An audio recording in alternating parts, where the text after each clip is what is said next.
Je suis à Annecy pour venir présenter Aya de Yopougon, film d'animation que j'adore, que j'affectionne tout particulièrement, qui a été réalisé par Marguerite Abouet et Clément Ombrery.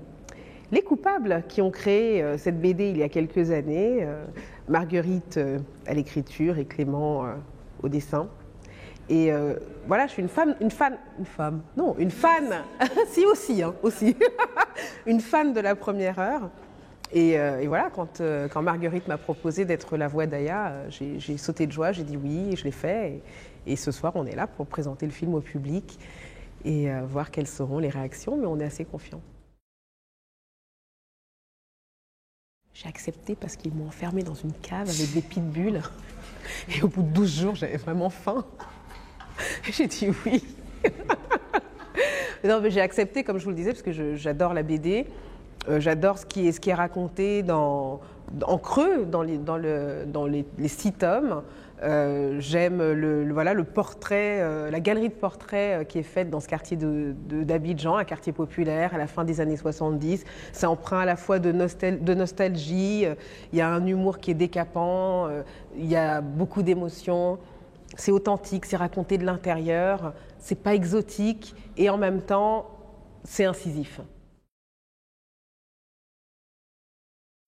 Bah, c'est une globalité. Enfin, j'ai beaucoup aimé la longue séance d'enregistrement qu'on a faite, bien que j'ai eu l'impression que ce soit one shot, puisqu'on a tout fait, tout en une fois, et j'aurais adoré revenir, mais bon, Marguerite était très contente, voilà, bon. Et non, mais c'est un bon souvenir du début à la fin, quoi. Il n'y a aucune ombre au tableau.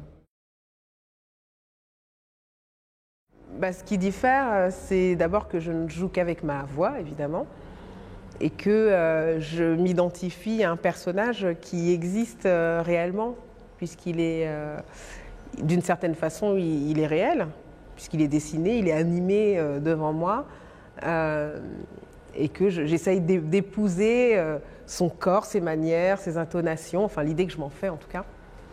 Et c'est comme entrer dans la peau d'un personnage réel.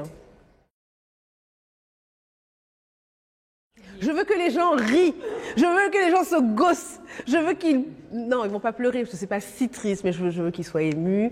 J'aimerais qu'ils reçoivent le film à la hauteur de la qualité du cœur qui a été donné à l'ouvrage, puisqu'on sait que les films d'animation, c'est énormément de travail sur des périodes très longues, c'est vraiment un travail artisanal très poussé.